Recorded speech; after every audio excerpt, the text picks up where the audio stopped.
After 10 long years in chains, a horse is finally set free. But his journey doesn't end there, because the scars of confinement run deeper than anyone imagined.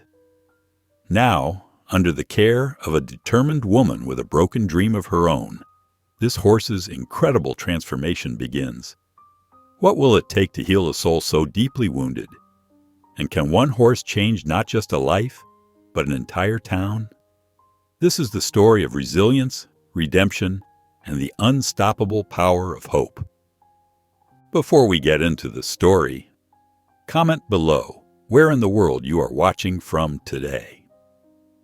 Gail Thompson sat in the worn leather armchair by the window of her rental cottage, watching seagulls dive and soar over the gray waves. The salty breeze carried memories of a life she'd carefully packed away, like the boxes still stacked in her living room. 23 years of teaching had left their mark. Pride in her students' achievements, countless thank you notes pinned to her bulletin board, and a gnawing feeling that something was missing. She wrapped her hands around a steaming mug of tea, its warmth a comfort against the cool coastal morning. The sabbatical had been long overdue, but now that she was here, the silence felt almost too loud. No bell schedules, no lesson plans, no chattering students filling her days with purpose. "What now?" she whispered to herself, her voice barely audible over the distant crash of waves. As she began unpacking the boxes that contained her temporary life, her hands trembled slightly over a weathered photo album. Inside, tucked between pages of family memories, was a photograph that made her heart skip. A 12-year-old version of herself beamed at the camera, arms wrapped around the neck of a chestnut mare named Sugar. Her father had taken the picture at the local stable, where she'd spent every weekend of her childhood. "Oh, Dad," she murmured, touching the image gently. Her parents had encouraged her passion, scraping together money for riding lessons, watching proudly from the fence as she learned to post and canter. They'd always believed she'd work with horses someday. But life had other plans: college loans, teaching credentials, and the practical choice of a steady career. Gail placed the photo on her small dining table, propping it against a vase. Her mother's voice echoed in her memory. "It's never too late to follow your heart, sweetheart." Looking around the cottage, with its view of the windswept beach and rolling hills beyond, Gail felt something shift inside her. The countryside stretched inland, dotted with farms and stables she'd noticed on her drive in. Her fingers itched to hold reins again, to feel the connection with a horse that had once been as natural as breathing. She pulled out her laptop, opening a fresh document. Her hands hovered over the keyboard before she began typing. Local stables and farms. The list grew quickly as she researched the area. Each entry represented a possibility, a chance to reconnect with the part of herself she'd set aside for so long. "Tomorrow," she said firmly, marking a star beside the closest stable on her list. For the first time since arriving at the cottage, her smile reached her eyes. The familiar flutter of excitement in her stomach reminded her of those childhood mornings, waking up knowing she was headed to the stables.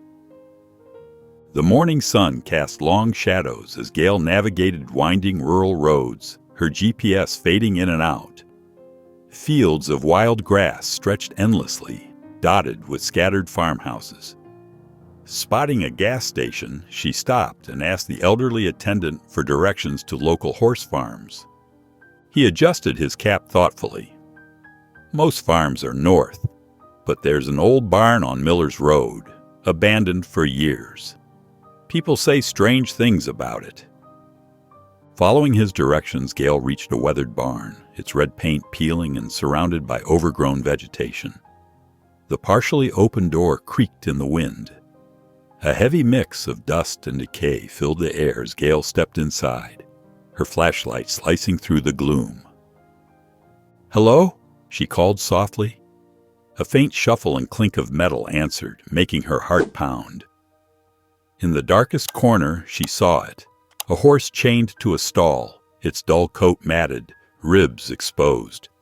Fear shone in its eyes as it pressed against the back wall, nostrils flaring. "Oh my God," Gail whispered, her hand trembling. She spoke gently. "Hey there, sweet one. It's okay." But the horse flinched violently, rattling its chain. Gail recognized the signs of deep trauma. Fighting back tears, she whispered, "I'll help you, I promise." Leaving felt like betrayal, but she knew she needed a plan to save the broken creature. The afternoon sun hung low in the sky when Gail returned to the barn, this time carrying a bucket of fresh water and some apples. As she approached the entrance, a gruff voice stopped her in her tracks. "This is private property, miss." An elderly man emerged from behind the barn, his weathered face set in stern lines. He wore faded overalls and carried a rusty feed bucket. "I'm sorry," Gail said, keeping her voice steady. "I found the horse this morning. I was worried." "Nothing to worry about here." The man's eyes flickered toward her bucket. "Horse is fine. Best be on your way." "The horse is chained and starving," Gail countered, her teacher's instincts kicking in. "Are you Mr. Miller?" He shifted uncomfortably. "Frank Miller, yes? And that horse ain't your concern." Gail took a step closer. "Please, Mr. Miller. I've worked with horses before. That animal needs help."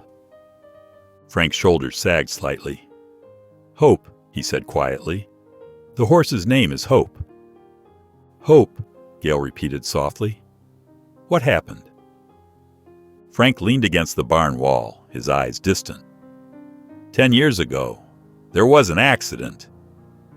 Gail noticed how Frank's hands trembled as he spoke, how his eyes couldn't quite meet hers. There was something in his tone, not anger at the horse, but a deeper pain. The townfolk, they said Hope was cursed after that, said keeping him chained was the only way to prevent more tragedy.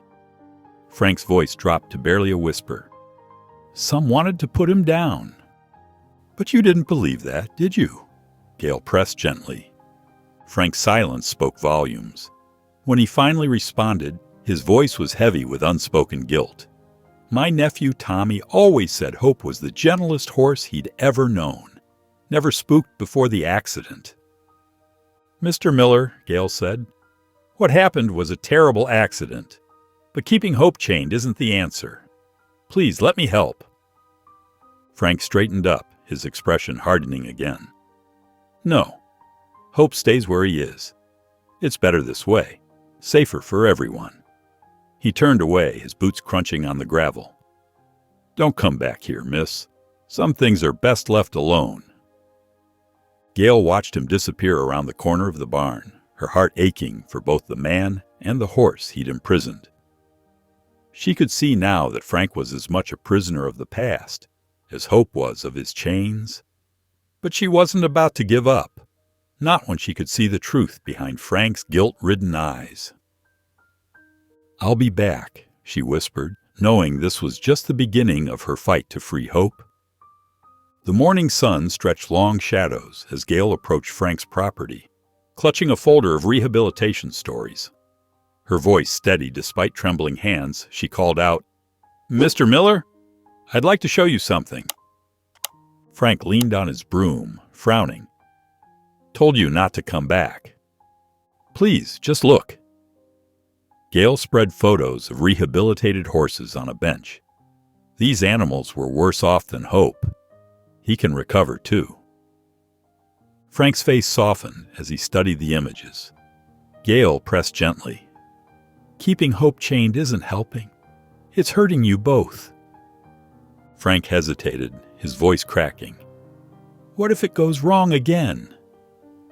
"Then we'll handle it together," Gail promised. After a pause, Frank nodded. "All right, let's try." Inside the dim barn, Hope raised his head, ears alert. Frank's hands shook as he unlocked the chain, letting it fall with a resounding clank. Dr. Sarah Patel arrived soon after, examining Hope with a calming efficiency. "He's malnourished, with muscle atrophy and emotional trauma," she explained, adding with a smile, "but I've seen worse bounce back." Hope stayed calm through the exam, as if sensing the start of something better. A borrowed trailer arrived, and Dr. Patel gently coaxed him inside. Watching Hope load, Frank's eyes filled with tears. Gail touched his arm. "You're doing the right thing."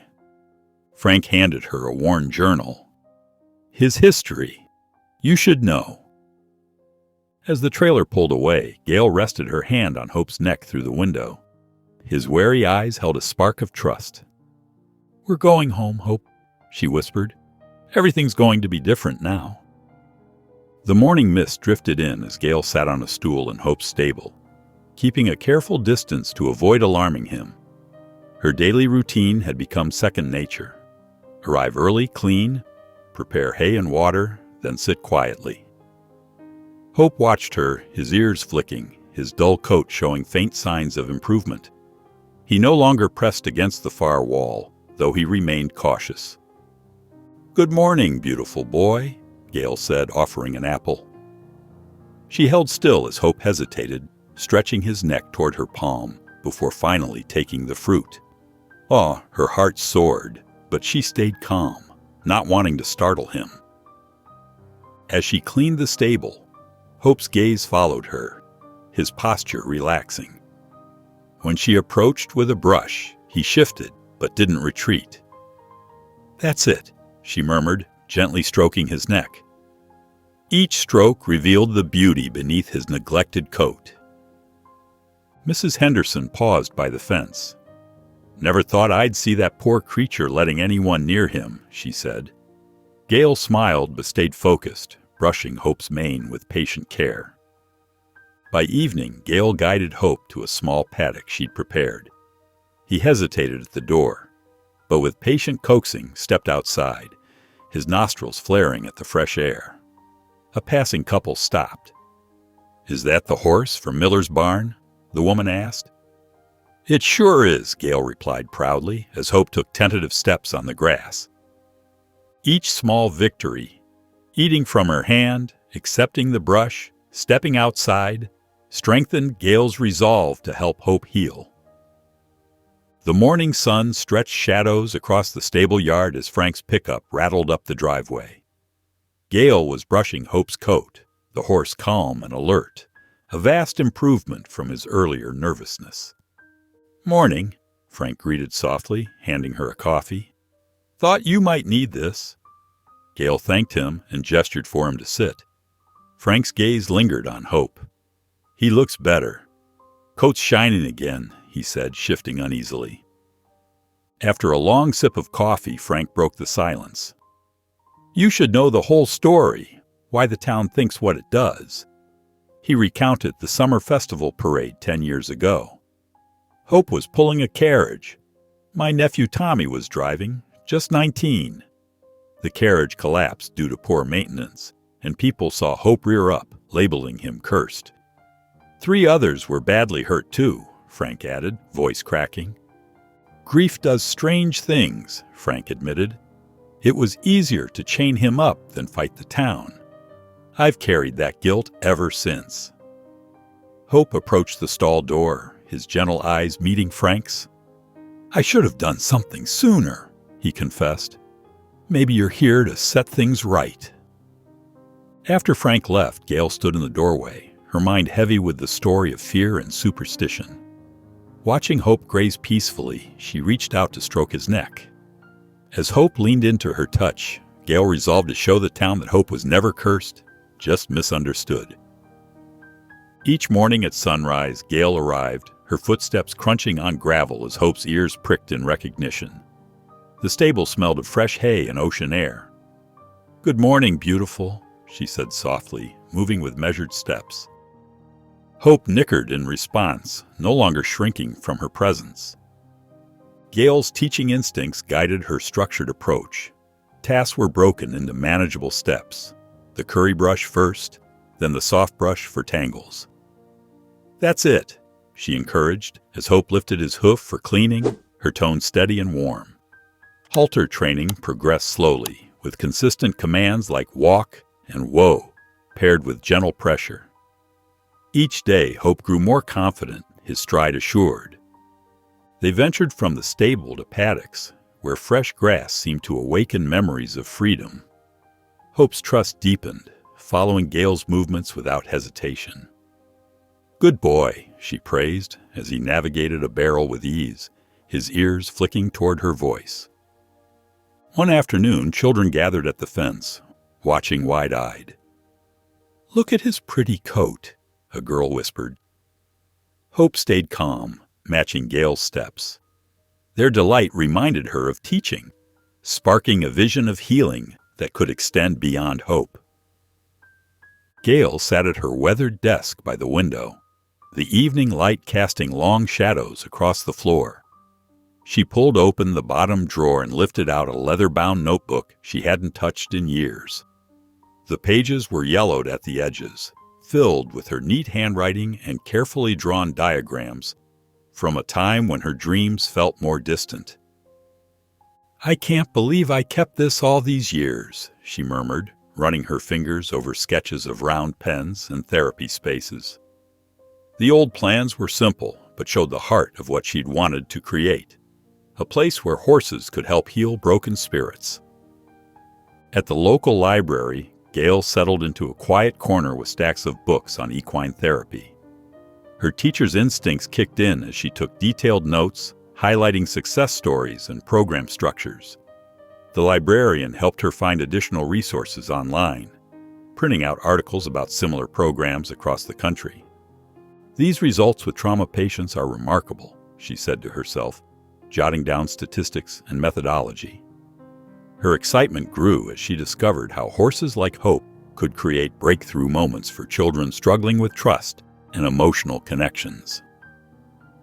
During her research, Gale's phone buzzed with a text from Dr. Sarah Patel, responding to her earlier message about the therapy program idea. "I'd love to help," the vet had written. "This could be exactly what our community needs." They met for coffee that afternoon, Dr. Patel bringing her own collection of resources and contacts. The veterinarian's practical knowledge complemented Gale's teaching experience perfectly.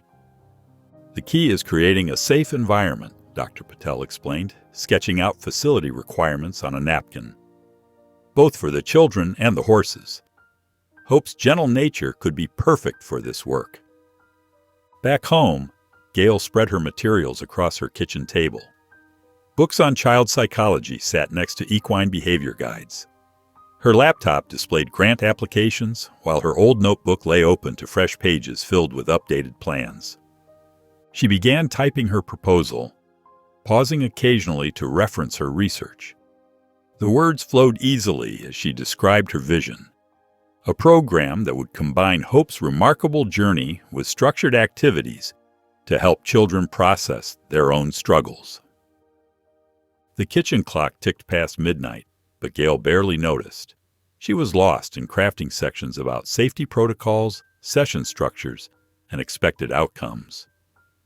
Her teaching experience helped her outline clear objectives, while her time with Hope informed the practical aspects of working with traumatized horses. The proposal took shape under her fingers, transforming from dream to possibility, with each carefully worded paragraph. Her desk lamp cast a warm glow over the scattered papers, books, and coffee cups that surrounded her as she worked late into the night. Gale navigated the store aisles, gathering supplies for Hope, when whispers from the next aisle stopped her. "Tom's water pipe broke after that cursed horse showed up," someone said. "Mary's garden was trampled too," another added. Gale froze, recognizing Mrs. Peterson's voice. "That Thompson woman's trouble," a man grumbled. Gale steadied herself and headed to checkout, ignoring pointed looks and murmurs. Outside, a group confronted her. "That horse is nothing but bad luck," George Warner declared. "The water main burst. My garden's ruined," others chimed in, blaming Hope for every misfortune. "These are just coincidences," Gale said, voice trembling. The group dismissed her, insisting, "We don't want that horse here." The drive home felt endless. Tears stung Gale's eyes as she replayed the confrontation. Pulling into her driveway, she saw Hope grazing peacefully, his coat gleaming with health. Remembering his progress and the children's smiles, she whispered, "They're wrong about you, and I won't let them win." The morning sun had barely cleared the horizon when a gentle knock interrupted Gale's breakfast. Opening the door, she found an elderly woman standing there, her silver hair neatly pinned back, holding a piece of paper in her weathered hands. "Mrs. Thompson? I'm Edith Monroe," the woman said with a warm smile. "I heard you might need some hay for that horse of yours. I've got extra in my barn that's just going to waste."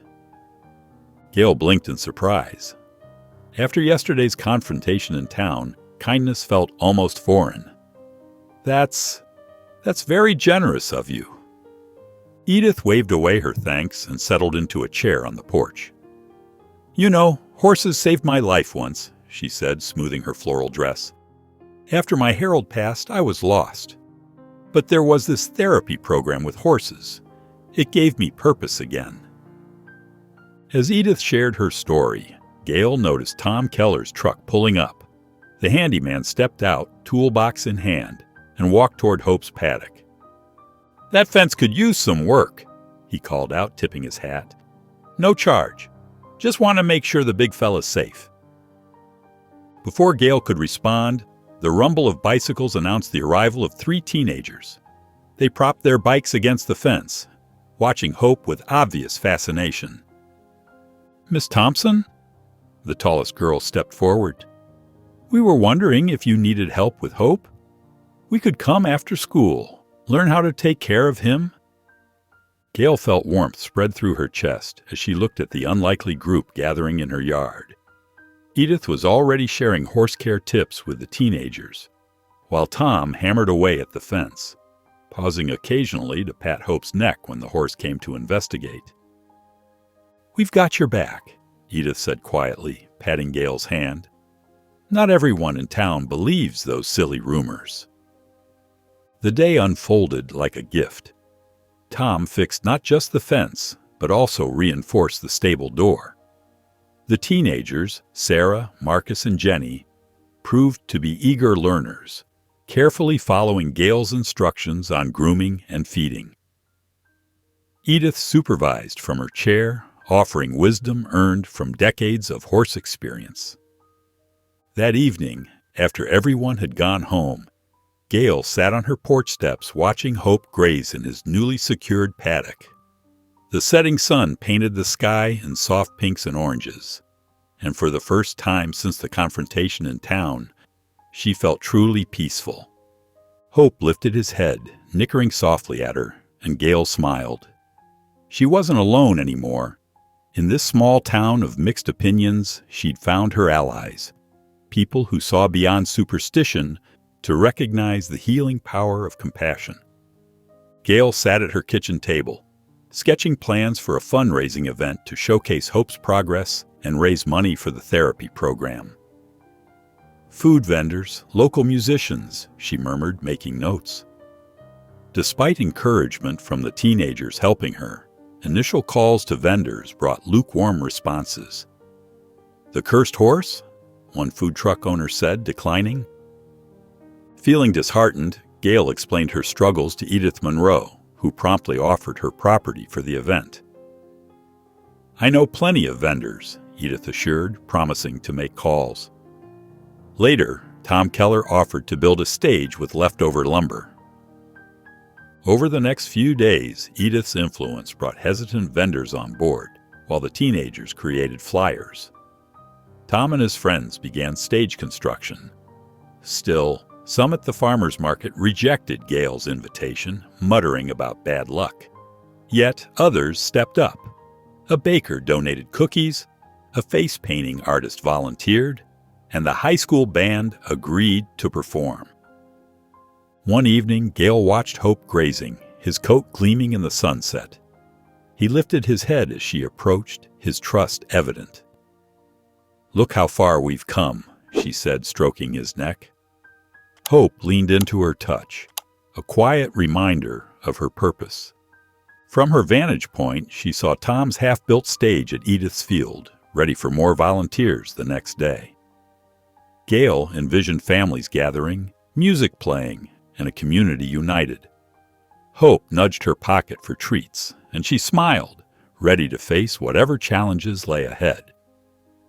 The morning sun cast long shadows across the paddock as Gail arranged wooden poles and traffic cones in a simple pattern. Her hands moved with purpose, setting up an impromptu obstacle course while Hope watched from nearby. His ears pricked forward with interest. "What do you think, boy?" Gail asked, adjusting the final pole. She hadn't planned this morning exercise. It had come to her over breakfast, sparked by Hope's increasingly confident demeanor. With gentle encouragement, she led Hope toward the first obstacle. The horse's steps were measured but steady, showing none of the hesitation that had marked his early days of rehabilitation. His coat gleamed in the morning light, muscles rippling beneath the healthy shine, a far cry from the frightened, emaciated creature she'd discovered in that dark barn. "Easy now," Gail murmured, guiding Hope toward the first pole. To her amazement, he lifted his feet carefully over it without breaking stride. His trust in her leadership showed in every step, every subtle response to her quiet commands. They moved through the course together, Hope following her lead past the cones and over the remaining poles. When she asked him to stop, he did so immediately, standing perfectly still beside her. The connection between them felt almost tangible, a bridge built of patience, trust, and countless hours spent together. Tears pricked at Gail's eyes as she patted Hope's neck. This wasn't just about completing an obstacle course. It was proof of how far they'd come. The horse that once shied away from human touch now sought out her affection, leaning slightly into her hand as she praised him.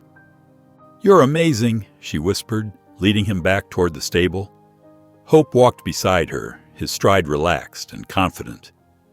Inside the stable, she removed his halter and scratched his favorite spot behind his ears. "You're going to inspire so many people, Hope, just like you've inspired me." The horse lowered his head to nuzzle her pocket, making her laugh through happy tears. Every small victory with Hope felt monumental, but this morning's breakthrough left her heart overflowing with pride and joy. The charity event began under a bright, clear sky at Edith Monroe's property, with colorful stalls offering baked goods and crafts. Gail, slightly nervous, arranged equine therapy pamphlets at her booth, greeting guests with a steady smile. Families streamed in, children excitedly running toward games set up by Tom. Hope, adorned with a wildflower wreath from Edith, stood calmly in his enclosure, captivating onlookers. Even skeptics paused to watch him gently accept pets from children. "He's so soft," a girl exclaimed, stroking his nose. Gail took the stage, her heart pounding. "A few months ago I found Hope chained in a barn," she began, her voice gaining strength. "Today, he's gentle, loving, and ready to help others heal. This transformation is thanks to patience, understanding, and love." Heads nodded in agreement, including former critics. Donations poured in as Edith's baked goods sold out, and Tom tirelessly managed the games. Residents admitted their doubts had been misplaced. Children fed Hope apple slices, while parents snapped photos and inquired about the therapy program. As the event wound down, Gail tallied donations, overwhelmed by the community's generosity. Tom, with a smile, remarked, "Hope's got quite a fan club now." Edith placed a reassuring hand on Gail's shoulder. "We always knew you could do it," she said, as Hope continued charming visitors with his calm, gentle presence. The sun was setting over Edith Monroe's property as Gail began folding up chairs and collecting leftover pamphlets. Her muscles ached from the long day, but her heart felt light with the success of the event. As she stacked the last chair, an elderly woman approached, her steps hesitant and her hands clasped tightly together. "Miss Thompson," the woman's voice quavered, "I'm Martha Sims. I wonder if I might have a word with you. Privately?" Gail nodded, noticing the woman's nervous energy. They walked to a quiet spot under an old oak tree, away from the few remaining volunteers who were helping with cleanup. Martha's weathered hands trembled as she spoke. "I've been watching Hope's progress from afar. What you've done with him, it's remarkable. But there's something you need to know about the accident." Tears welled in Martha's eyes as she continued. "My brother owned Hope back then. The accident. It wasn't the horse's fault at all. My brother." She paused, taking a shaky breath. "He hadn't maintained the carriage properly. The wheel assembly was rusted through, but he used it anyway during the parade. When it collapsed, my nephew—" Martha's voice broke. She pulled a handkerchief from her pocket and dabbed at her eyes. "My brother blamed Hope to cover his own negligence. I knew the truth, but I couldn't. I was too afraid to speak up. Watching that beautiful animal suffer all these years, knowing he was innocent." Gail stood in stunned silence, processing this revelation. The pieces of the puzzle were finally falling into place. Frank's guilty demeanor, the inconsistencies in the story. "I should have said something years ago," Martha continued, her voice stronger now. "Seeing Hope today, surrounded by children, being the gentle soul he always was, I couldn't keep quiet any longer. The truth needs to come out, even if it means facing my brother's mistakes." "All these years," Gail said softly, "Hope carried a burden that was never his to bear." Martha nodded, wiping away fresh tears. "I know it might upset people, learning they were wrong about him, but he deserves to have his name cleared." "Thank you for telling me this," Gail replied, reaching out to squeeze Martha's hand. "It must have taken tremendous courage to come forward." "Will you tell them?" Martha asked. "The townspeople? I know it might risk everything you've built here, but—" "The truth needs to be told," Gail assured her. "Hope deserves that much." The morning sun filtered through Edith Monroe's kitchen windows as Gail sat at the worn oak table, surrounded by her closest supporters. Steam rose from their coffee cups as they listened intently to Martha's revelation about Hope's past.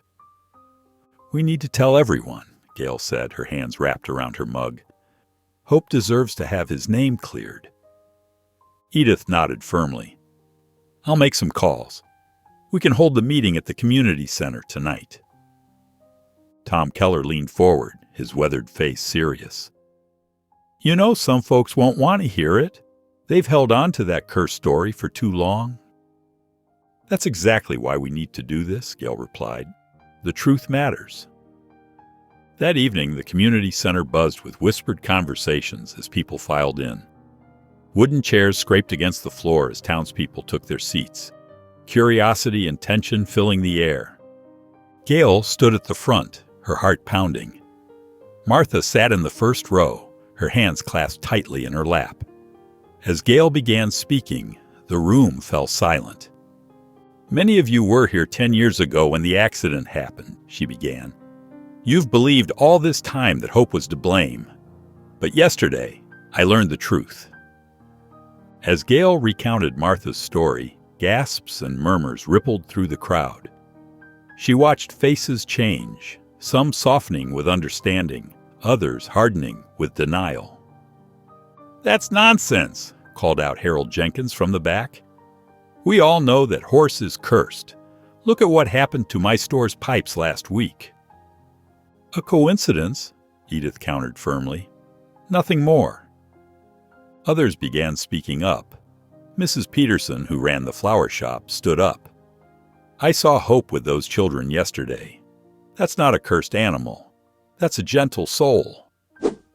The meeting dissolved into heated discussions.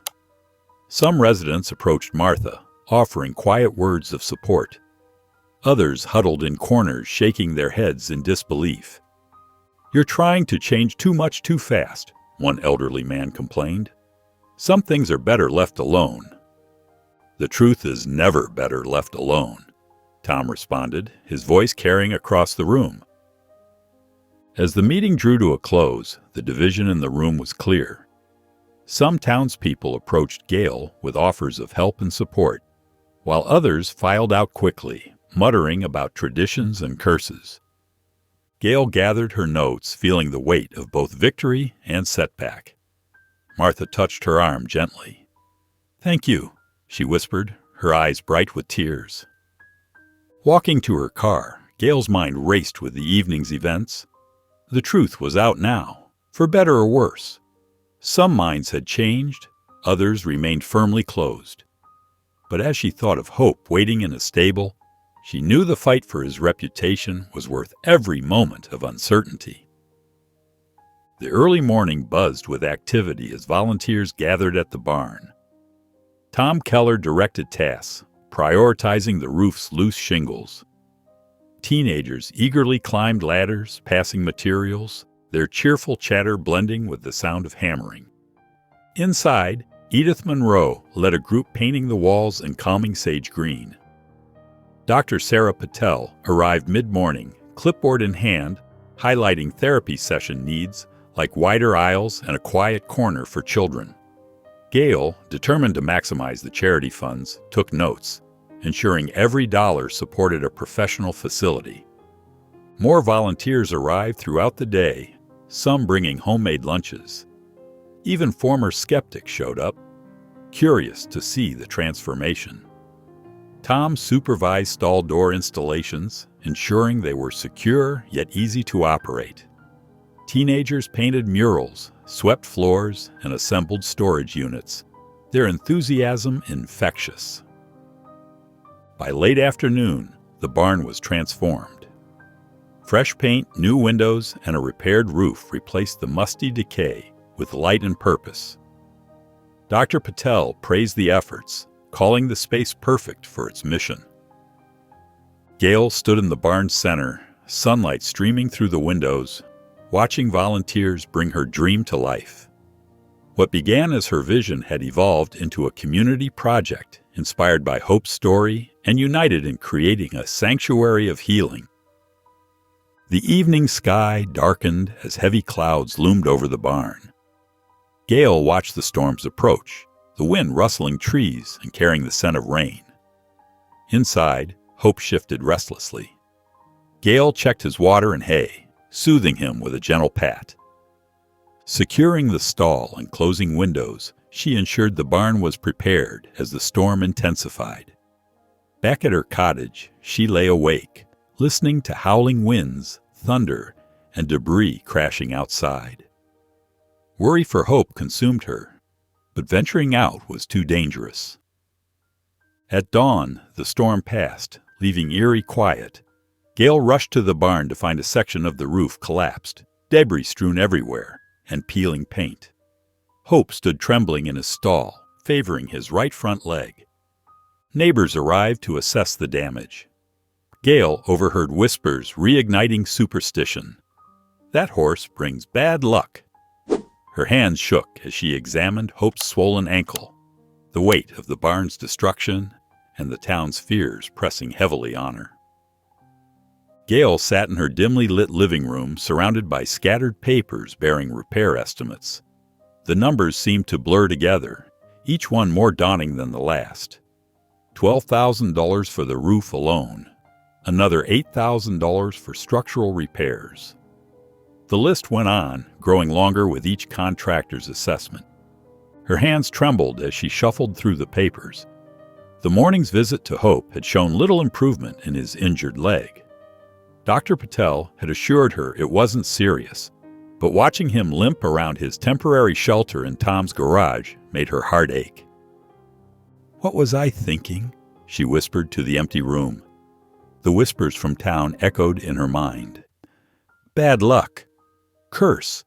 Should have left well enough alone."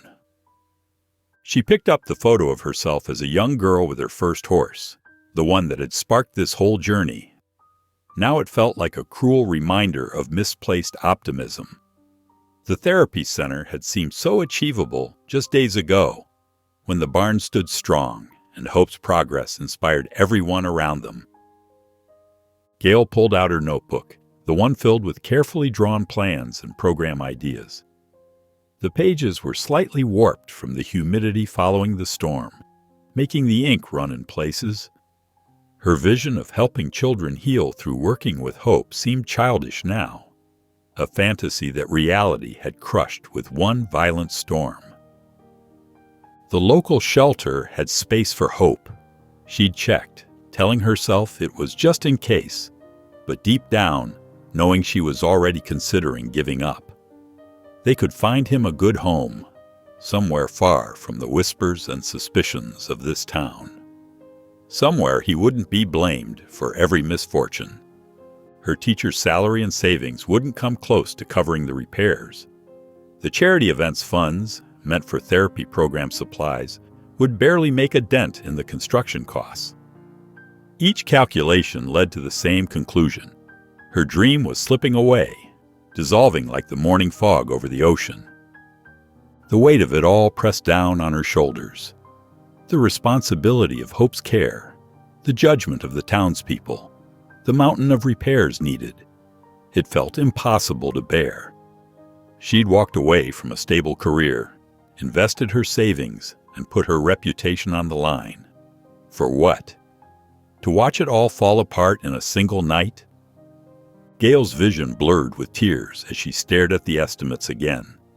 The numbers hadn't changed, but they seemed to mock her now, a stark reminder of her failure. She placed her head in her hands, feeling the cold isolation of defeat settle around her like a heavy blanket. A gentle knock at the door startled Gail from her despair. She wiped her eyes quickly, trying to compose herself. But when she opened the door to find Ellen Carter standing there with concern etched on her kind face, her carefully constructed facade crumbled. "Oh, honey," Ellen said softly, stepping inside and wrapping Gail in a warm hug. The familiar scent of lavender that always accompanied her friend brought fresh tears to Gail's eyes. Ellen guided her to the couch, pushing aside the scattered papers to make room. "I heard about the storm damage. Tom called me this morning." Gail's hands twisted in her lap as Ellen bustled around the small kitchen, putting on a kettle for tea. The routine sounds of cups clinking and water running provided a comforting backdrop to her tumultuous thoughts. "I don't know if I can do this anymore, Ellen," Gail confessed as her friend returned with 2 steaming mugs. "The repairs alone." Her voice cracked. "And now everyone's talking about the curse again. Maybe they're right. Maybe I should just give up." Ellen settled into the armchair across from her, her gray eyes sharp with wisdom earned from decades of nursing. "You remind me of myself 30 years ago," she said, blowing gently on her tea. "Did I ever tell you about the clinic I tried to start in the old mill district?" Gail shook her head, wrapping her cold hands around the warm mug. 3 months after we opened, a flood destroyed everything. Equipment, supplies, patient records, all ruined.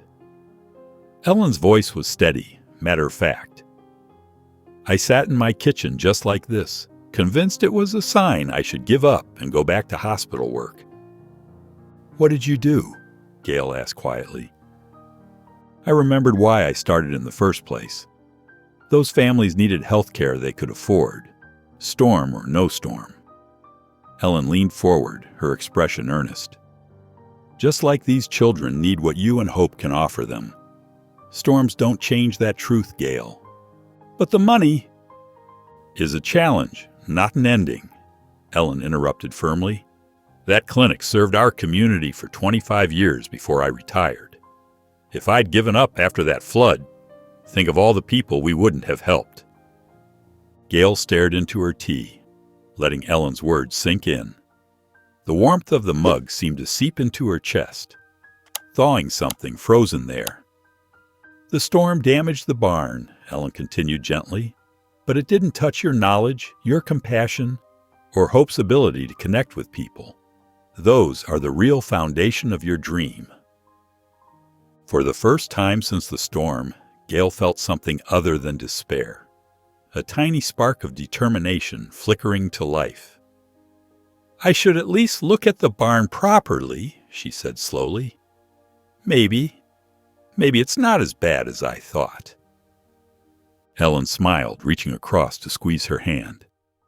That's the Gail I know. Gail wiped sweat from her forehead as she sorted through the barn debris. Broken boards and shattered roof tiles littered the floor, creating an overwhelming mess. But something caught her eye, a corner of dark wood peeking out from beneath splintered planks. Curious, she carefully moved the debris aside to reveal an old wooden box, its surface coated in years of dust. The lid creaked as she opened it, revealing a leather-bound journal inside. The pages were yellowed, but intact, protected from the elements by the box's solid construction. Opening to the first page, Gail's breath caught. Property of James Sims was written in careful penmanship. Martha's brother, Hope's original owner. She settled onto a relatively clean hay bale and began to read. April 15, 1998. Hope arrived today. Such a gentle soul in those eyes. Sarah says I'm crazy to think a horse could help troubled kids, but I see something special in him. When he looks at you, it's like he understands everything. Gail glanced at Hope, who stood quietly in his temporary stall. The same understanding gaze James had described was still there, unchanged by years of suffering. She turned more pages, finding entry after entry, describing James's growing bond with Hope and his dreams for helping children. June 3, 1998. Had our first unofficial therapy session today. Tommy Wilson, age 8, hasn't spoken since his father died. But he smiled today. Actually smiled. When Hope nuzzled his pocket looking for treats. Sarah doesn't call me crazy anymore. Tears welled in Gail's eyes as she read about James's vision, so similar to her own. Then she reached the final entry, dated just before the accident. August 12, 1998. Something's wrong with the carriage harness. The leather's wearing thin. I should replace it before the parade, but money's tight this month. Hope's so steady, though. He'll be fine. I have to make this parade work. If people see how good he is with the children, maybe they'll support the therapy program. Just this once, we'll make do with what we have. Please, God, let it be okay. The next pages were blank, a dream cut short by tragedy. Gail's hands trembled as she closed the journal. All this time, Hope had been meant for exactly what she dreamed of doing. James had seen the same potential, had the same vision, but fear and guilt had buried that truth along with this journal. She looked at Hope again, seeing him with new eyes. He wasn't just her dream anymore. He was a legacy waiting to be fulfilled, a promise left unkept. The storm damage suddenly seemed less daunting. This barn wasn't just her project now. It was the continuation of something started long ago. The community center buzzed with nervous energy as Gail stood at the podium, her hands trembling slightly as she gripped the old journal. Fluorescent lights hummed overhead, while familiar faces filled the rows of metal folding chairs, some friendly, others wary. Many of you know me as the woman who took in the cursed horse, she began, her voice steadier than she felt. But I want to tell you about the Hope I've come to know. She described their journey together, from the frightened, chained creature she'd discovered to the gentle soul who now helped neighborhood children overcome their fears of horses. As she spoke, she noticed a few heads nodding, particularly among those who had witnessed Hope's calm demeanor at the charity event. But there's more to Hope's story than any of us knew, Gail continued, opening the journal. I found this after the storm, and it belongs to James Sims, Hope's original owner." The room grew still. Gail read selected passages, her voice catching as she shared James's dreams of using Hope for therapy work. When she reached the final entry about the faulty harness, several people shifted uncomfortably in their seats. "James saw what I see in Hope," she said, looking up from the journal. "A gentle spirit meant to help others heal. The accident was tragic, but it wasn't Hope's fault. It was a worn-out harness. Nothing more, nothing less." Tom Keller stood up from his seat near the back. "I've seen that horse with my own eyes," he announced. "Watched him with the kids at the fundraiser. There's no curse, just years of fear and misunderstanding." Edith Monroe rose next, her silver hair catching the light. "I'll pledge another $100 toward rebuilding that barn," she declared. "And my grandson's a carpenter. He'll help with the repairs." One by one, other townspeople began raising their hands, offering assistance. Mrs. Chen from the hardware store promised discounted supplies. The high school shop teacher volunteered as students' help for basic construction work. Even Harold Barnes, one of the most vocal critics, cleared his throat and spoke up. Maybe we were too quick to judge," he admitted. "My pickup truck's good for hauling lumber if you need it." The atmosphere in the room had shifted from skepticism to cautious support. Where there had been crossed arms and frowns, Gail now saw thoughtful expressions and tentative smiles. As the meeting drew to a close, a small crowd gathered around her desk, writing down contact information and making specific offers of help. "I knew they'd come around once they heard the truth," Edith said, patting Gail's arm. "Sometimes people just need time to see past their fears." Tom nodded in agreement. "We'll have that barn fixed up better than new," he assured her. "You just watch." A steady stream of supporters approached Gail, some pressing cash into her hands, others promising volunteer hours or materials. Each gesture, no matter how small, felt like another brick in the foundation of her dream, a dream she now shared with James's memory and an increasingly supportive community. It was early morning as Gail arrived at the damaged barn to find a small crowd already gathered. Tom Keller stood with his toolbox discussing repair plans with a group of volunteers. Edith Monroe had set up a folding table with coffee and homemade muffins, while several teenagers eagerly waited for instructions. "I can't believe how many of you came," Gail said, her voice thick with emotion. Tom adjusted his worn baseball cap and smiled. "Well, we can't let a little storm stop all the good work you're doing, can we?" The volunteers divided into teams.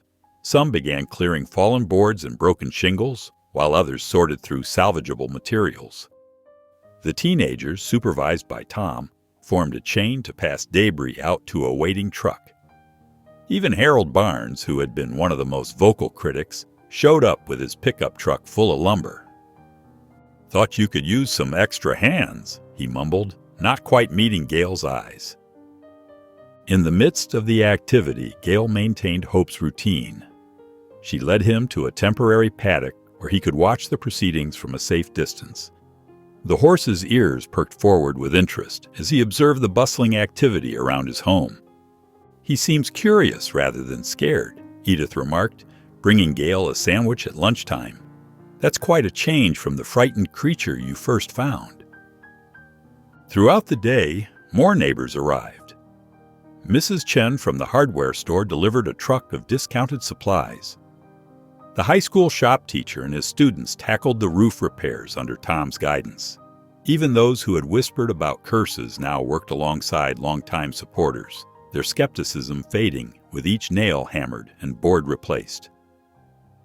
Edith coordinated meals for the workers, turning the barn repair into something of a community gathering. The atmosphere grew lighter as people shared stories and jokes while they worked. The teenagers taught the older volunteers popular songs, and soon the sound of off-key singing mixed with hammering and sawing. By late afternoon, the barn's transformation was remarkable. New support beams stood straight and strong, while fresh planks replaced rotted boards. The roof, though not completely finished, had been largely repaired, protecting the interior from future storms. Hope's stall received special attention. Tom personally supervised its reconstruction, adding extra reinforcement and making sure every detail met safety standards. The teenagers painted it a warm honey color, proudly signing their names on a hidden corner. As the sun began to set, Gail stood between Edith and Tom, surveying the day's progress. The barn, while still showing signs of damage, looked more like a place of healing than a disaster zone. Volunteers gathered their tools, tired but satisfied with their contribution. "I don't know how to thank you all," Gail said, looking at the faces of her neighbors, both old friends and new supporters. "No need for thanks," Tom replied, wiping his brow. "This is what community's all about." Edith squeezed Gail's hand. "Besides, we're not finished yet. We'll be back tomorrow to keep working on your dream." As the day progressed into late afternoon, the newly repaired barn saw Gail leading Hope through his daily exercises. She noticed something different in his gait. The slight limp that had worried her after the storm had almost disappeared. His coat gleamed with health, and his eyes held a brightness she hadn't seen before. Several volunteers paused their work to watch as Hope walked confidently beside Gail. The horse's head was held high, his ears forward with interest as he observed the people around him. Unlike the fearful creature who once shied away from human contact, Hope now seemed to welcome the attention. "Look how far he's come," whispered Edith to Tom, who nodded in agreement as they watched from the fence. Gail guided Hope toward a series of low poles she had arranged in the paddock. It was a new challenge she'd been hesitant to try before, wanting to wait until Hope was physically and emotionally ready. The exercise would test both his trust and coordination. "Ready, boy?" she asked softly, patting his neck. Hope's ears flicked toward her voice, a sign of attention she'd come to recognize. As they approached the first pole, Gail felt Hope gather himself beneath her. Without hesitation, he lifted his feet carefully over each obstacle, following her lead with complete trust. His movements were smooth and deliberate, showing none of the uncertainty that had marked his earlier training sessions. The small crowd of volunteers broke into spontaneous applause as Hope completed the course. The horse, rather than spooking at the sudden noise, merely turned his head to observe them with calm interest. "That's amazing," called one of the teenage volunteers, her voice full of genuine excitement. Gail's heart swelled with pride as she watched Hope accept treats from several volunteers who approached the fence. Each gentle interaction, every moment of trust displayed, felt like a victory, not just for Hope, but for the entire community that had come together to support his rehabilitation. The setting sun cast long shadows across the paddock as Gail led Hope back to his stable. The horse walked beside her with an easy companionship that brought tears to her eyes. She remembered the frightened, chained animal she'd discovered months ago, barely able to move or trust. In his stable, Hope lowered his head as Gail stroked his mane. "You're doing so well," she whispered, running her hand along his neck. The horse leaned slightly into her touch, a gesture of trust that spoke volumes about their journey together. Through the stable window, Gail could hear the volunteers chatting as they packed up for the day, their voices warm with camaraderie. Hope's recovery had become more than just one woman's mission. It had transformed into a story of community healing, bringing together people who had once been divided by fear and superstition. Standing there in the peaceful moment with Hope, Gail felt the deep connection that had grown between them. It extended beyond just horse and handler. It encompassed every person who had contributed to this journey, every small victory that had brought them to this point. The morning dew sparkled on the grass as Gail settled into her favorite porch chair, cradling a steaming cup of coffee and the weathered journal she'd found in the barn. The pages were worn at the edges, filled with careful handwriting that spoke of dreams not so different from her own. She traced her fingers over an entry that particularly moved her. Hope has such gentleness in his eyes. Today, when little Sarah from next door came to visit, he lowered his head so carefully to greet her. I can see it so clearly. Him helping children heal, bringing comfort to those who need it most. The parallel between those words and her own vision struck Gail deeply. She pulled out her notebook and began writing, her pen flowing across the page as she outlined her plans for the therapy center. The programs took shape under her careful consideration. Morning sessions for children dealing with trauma, afternoon work with veterans struggling to find peace after service. Dr. Sarah Patel arrived mid-morning, her practical medical bag in hand as she joined Gail on the porch. Together, they reviewed Gail's draft programs, with Sarah offering valuable insights from her veterinary experience. The key is structure, Sarah explained, pointing to Gail's schedule. These veterans and children need consistency. We should start with short sessions, maybe 30 minutes, and gradually increase the time as their comfort grows. Gail nodded, making notes in the margins. What about group sizes? Small to start, Sarah suggested. No more than 3 or 4 participants per session. It gives Hope time to adjust and lets us monitor everyone's comfort level carefully. They spent the next hour refining the programs, discussing safety protocols and evaluation methods. Sarah's medical knowledge complemented Gail's teaching background perfectly, creating a comprehensive approach to healing through equine therapy. We should plan an open house, Sarah said, checking her calendar. Let people see firsthand what we're creating here. As they worked through the logistics, Gail felt a deep sense of rightness settle over her. The journal entries, her own experiences with Hope, and now these concrete plans. Everything was falling into place, with a clarity that both excited and humbled her. From her spot on the porch, she could see the newly rebuilt barn standing proud against the morning sky.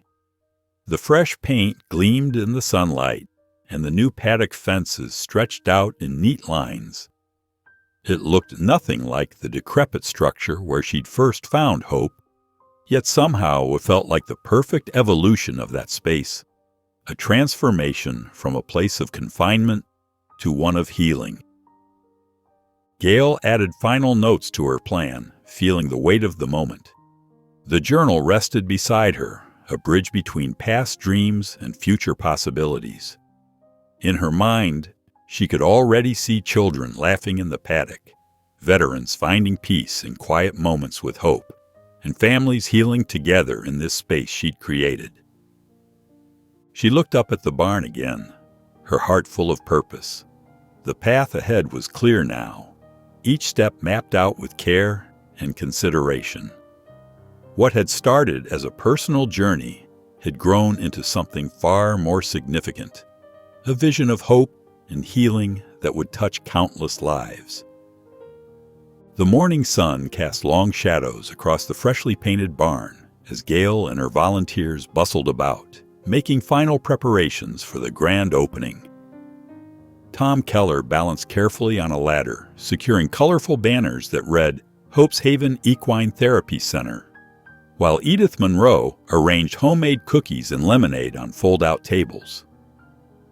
The chairs need to face away from the sun, Dr. Sarah Patel suggested, helping to adjust the seating arrangement. We want everyone comfortable during the ceremony. Gail's hands trembled slightly as she reviewed her speech cards. The morning air held a mix of excitement and nervous energy. She glanced toward Hope's paddock, where the horse stood calmly, his coat gleaming from the thorough grooming she'd given him earlier. By mid-morning, cars began filling the newly graveled parking area. Families streamed in, their children pointing excitedly at Hope.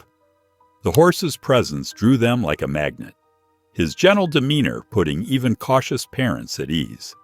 "Look how calm he is with all these people," Edith whispered to Gail, squeezing her arm encouragingly. When the time came for her speech, Gail stepped onto the small platform they'd set up. The crowd quieted, and she took a deep breath, looking out at the faces of neighbors who had transformed from skeptics to supporters. "6 months ago, I found Hope chained in an old barn," she began, her voice steady and clear. "Today, he stands free, ready to help others find their own path to healing. This center exists because of every one of you who chose hope over fear, compassion over superstition."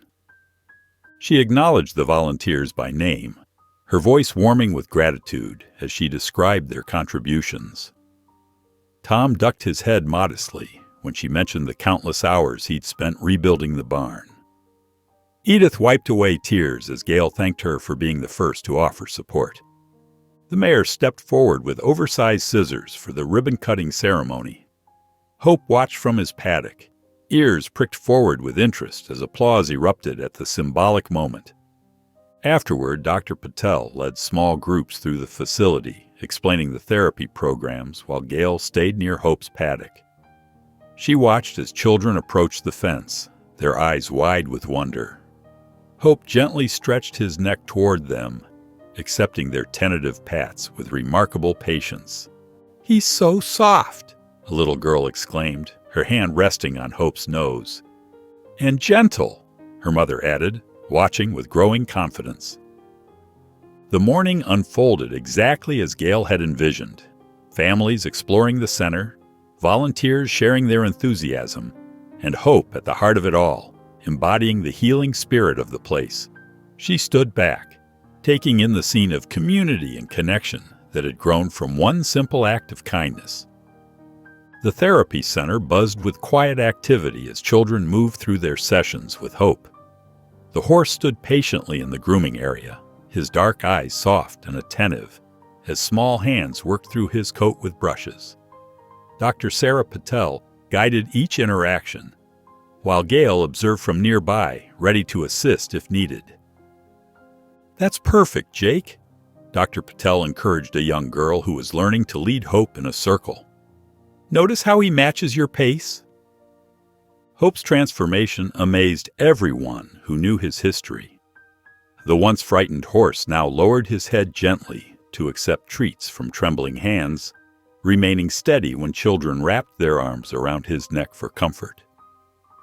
On Thursday morning, a new client arrived, a 10-year-old boy named Michael, who hadn't spoken much since losing his father 6 months ago. His mother, Lisa, watched anxiously as Dr. Patel introduced him to Hope. "Would you like to brush him?" Dr. Patel offered Michael a soft brush. The boy took it without speaking, his shoulders hunched. Hope turned his head toward Michael, breathing softly. The boy started brushing hesitantly, his movements becoming more confident as Hope remained still under his touch. After a few minutes, something remarkable happened. "His coat feels like velvet," Michael whispered, the first unprompted words he'd spoken in months. Lisa covered her mouth with her hand, tears welling in her eyes. Gail moved quietly to stand beside her, offering silent support as they watched Michael continue grooming Hope. "Mom, look!" Michael called out suddenly, a small smile breaking across his face as Hope gently nuzzled his pocket for treats. "He likes me." Lisa's tears flowed freely now. "That's the first time he's smiled since—" She couldn't finish the sentence, but Gail understood. The session continued with Michael growing more animated, talking softly to Hope as he worked. By the end, he'd shown more emotional progress than he had in months of traditional therapy. As Gail watched them leave, Michael walking taller, his mother's face full of hope, she thought about the parallel journeys of healing taking place in the barn. Hope, once chained and afraid, now stood as a pillar of strength for others working through their own trauma. His patience with the children seemed endless, his gentleness a testament to his resilient spirit. Other success stories filled the week. A girl with anxiety learned to control her breathing by matching it to Hope's steady rhythm. A teenager with anger issues found calm while methodically grooming the horse. A child with autism made eye contact while feeding Hope carrots. Dr. Patel documented each breakthrough, but it was the small moments that touched Gail most deeply. The way Hope would lower his head to a child's level, how he seemed to sense when someone needed extra gentleness, the quiet nickering that made even the most withdrawn children look up with interest. Standing in the peaceful barn after the day's sessions, Gail watched Hope dozing in his stall. The contrast between the frightened, chained animal she'd discovered months ago and this confident, nurturing presence struck her deeply. Hope had become more than just a therapy horse. He was a living reminder that past trauma didn't have to define the future. The local newspaper's headline caught Gail's eye. Healing Hooves, Small Town's Therapy Center makes big impact. She smiled, remembering the days when Hope's name had sparked fear rather than hope in the community. Now, cars with out-of-town plates regularly lined the gravel driveway, bringing families from across the county to experience the center's programs. Mary Bennett, who had once been among the most vocal critics, approached Gail after a morning session. "I was wrong about Hope," she admitted, wringing her hands. "The way he helped my granddaughter with her anxiety. I should have given you both a chance sooner." Similar conversations happened frequently now. Former skeptics would stop by, offering everything from apologies to home-baked goods. Tom Keller, taking a break from fixing a paddock gate, often chuckled at the stream of visitors.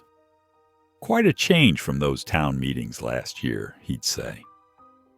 The community event Gail organized drew an impressive crowd. Tables laden with refreshments lined the barn's exterior, while inside, families gathered to share their experiences. Edith Monroe had outdone herself with the decorations, hanging cheerful banners and arranging flowers in mason jars throughout the space.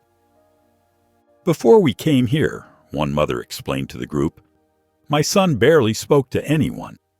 Now he talks about Hope all week between sessions."